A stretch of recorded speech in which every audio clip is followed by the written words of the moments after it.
Un grondement sourd annonce enfin l'arrivée du 8h52 pour Dakar.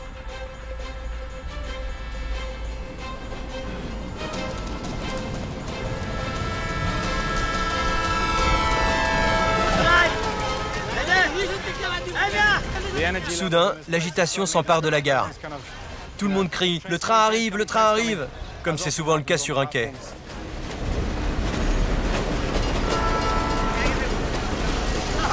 C'est la folie.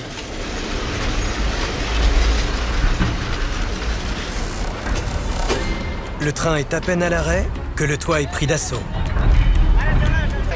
Je vais monter. 1, 2, 3.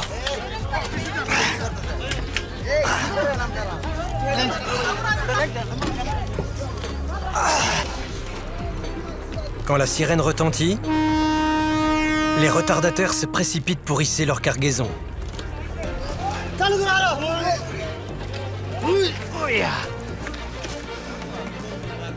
C'est le rush. Et il faut escalader. Le train n'attend pas. Il repart déjà. Tant pis pour vous si vous le ratez.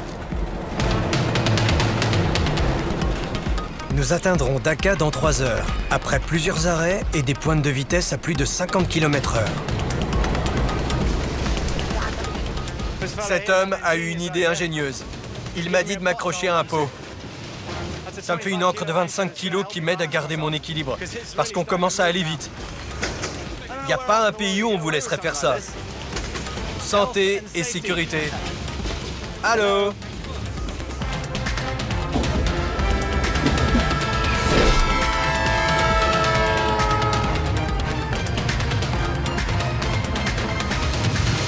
Ce type m'a pris sous son aile. Il me dit « Fais attention, assieds-toi, lève-toi, c'est bon pendant 10 minutes. » Les câbles électriques aériens rendent le voyage encore plus dangereux. Le conducteur a donné un coup de sirène pour qu'on s'assoie. Ceux qui se tiennent debout vont se faire décapiter. Et ce n'est pas tout.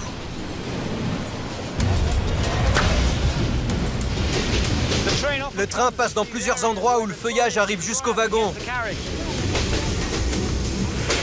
Les branches les plus épaisses pendent très bas. Il faut vraiment se baisser. Si vous ne faites pas attention, vous prenez une bonne gifle. Pas assez forte pour vous tuer, mais suffisamment pour vous déstabiliser et vous faire tomber. La sirène est actionnée dès qu'on arrive dans une gare.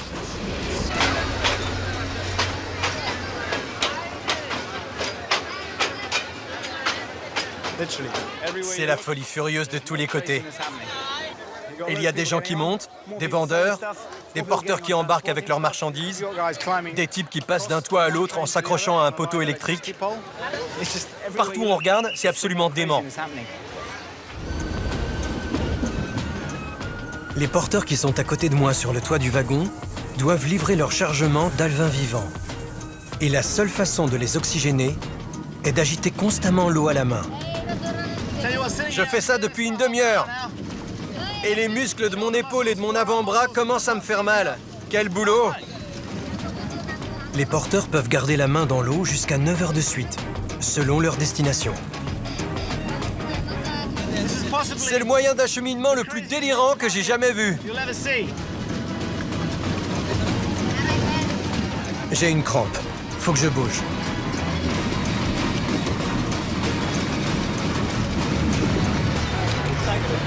Baisse-toi, baisse-toi.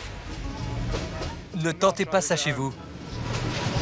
Pour beaucoup, il y a de l'argent à gagner malgré le danger. Ce type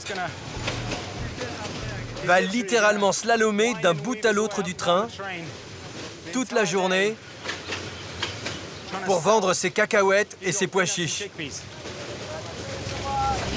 Pardon. Je me prends pour James Bond, à sauter d'un wagon à l'autre sur un train en marche.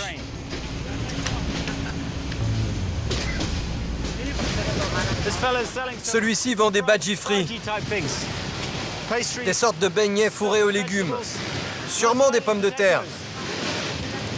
Pas de doute, c'est le marché le plus rapide d'Asie. On est parti depuis 2 heures et on a subi quelques pertes inévitables. Les porteurs n'ont pas cessé d'aérer leurs poissons. Mais il y a pas mal de dommages collatéraux. Impossible de les garder tous en vie. Des petits garçons vont et viennent sur le toit et récupèrent les poissons morts dans des petits sacs. J'imagine qu'ils les font cuire pour les manger, les vendre ou en faire de la soupe. En tout cas, il n'y a pas de gaspillage.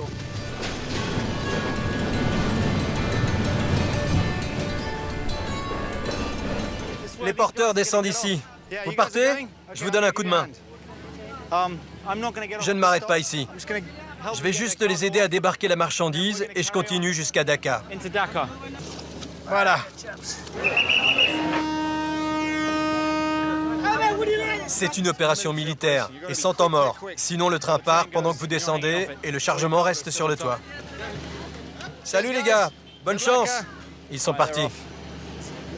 Après un si long voyage, il court apporter les poissons aux acheteurs pour qu'il y en ait le plus possible de vivants. Les clients ne paieront pas les poissons morts.